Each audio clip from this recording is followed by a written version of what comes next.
हाँ जी, अस्सलाम वालेकुम। तो आज हमारा बायोलॉजी क्लास 11 चैप्टर 5 का दूसरा लेक्चर है 2 to 5 किंगडम सिस्टम। अब हम इसको स्टार्ट करें। आपने अच्छे तरीके से समझना है क्योंकि ये लॉन्ग क्वेश्चन के तौर पे बोर्ड के पेपर में पूछा जा सकता है।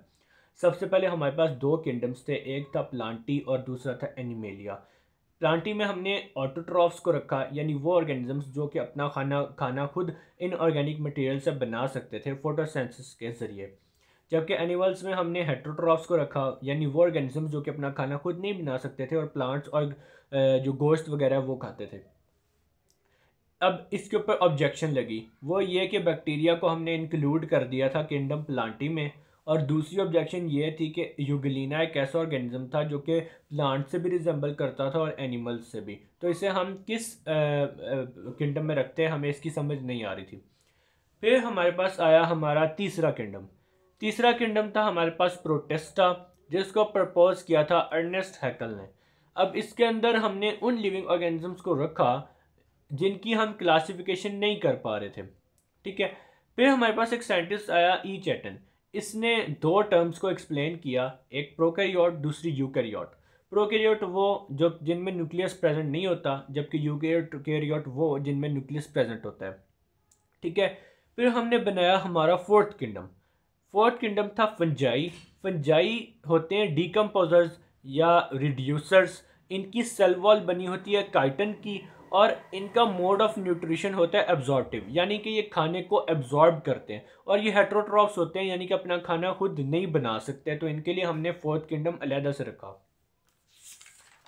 इसके बाद हमारे पास हमारा फाइनली आया 5 किंगडम सिस्टम, जिसको प्रपोज किया था रॉबर्ट विटेकर ने। किसकी बेस पे? सेलुलर ऑर्गेनाइजेशन, यानी कि ऑर्गेनिजम्स मल्टी सेलुलर हैं या फिर यूनिसेलुलर हैं। और दूसरा मोड ऑफ न्यूट्रिशन पे, कि आया वो खाने को एब्जॉर्ब करता है, खुद बनाता है या फिर वैसे खाता है। खाने को एब्जॉर्ब करने में और इंसानों की तरह खाने में बड़ा फ़र्क है। तो पहला किंगडम था हमारे पास मोनेरा, जिसमें हमने रखे प्रोकैरियोटिक यूनिसेलुलर हेट्रोट्रॉफ्स, यानी वो ऑर्गेनिज्म जो कि प्रोकैरियोटिक थे, उनमें एक सेल था और वो खाने को खुद नहीं बना सकते थे। उन्हें हमने रखा किंगडम मोनेरा में, जिसकी एग्जांपल में हमारे पास आता है बैक्टीरिया। दूसरा हमारे पास किंगडम आया प्रोटिस्टा, जिसमें हमने रखे प्रीडोमिनेंट यानी कि वाइड स्प्रेड यूकैरियोटिक यूनिसेलुलर, जिनमें एक सेल था, जिसकी एग्जांपल में हमारे पास आता है अमीबा। तीसरा किंगडम आया हमारे पास किंगडम फंजाई, जो कि थे यूकैरियोटिक मल्टी सेलुलर, यानी कि बहुत सारे सेल्स होते हैं इनमें, और एब्जॉर्प्टिव हेट्रोट्रॉफ्स, यानी कि खाने को एब्जॉर्ब करते हैं और दूसरों से एब्जॉर्ब करते हैं, खुद खाना नहीं बना सकते, जिसकी एग्जांपल में हमारे पास आया हमारे मशरूम्स। तीसरा हमारा किंगडम था प्लांटी, जो कि थे यूकैरियोटिक थे। ठीक है। और मल्टी सेलुलर थे, यानी बहुत सारे सेल्स होते हैं इनमें, और ऑटोट्रॉफिक, यानी कि अपने खाने को खुद बनाते थे।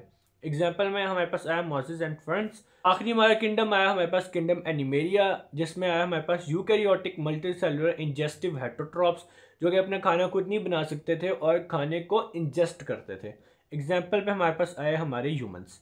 फिर मार्गुलिस और श्वार्ट्ज ने क्या किया कि इसी 5 किंगडम सिस्टम को उन्होंने मॉडिफाई किया साइटोलॉजी, हिस्टोलॉजी, जेनेटिक्स, बायोकेमिस्ट्री और एवोल्यूशन की बेस पे।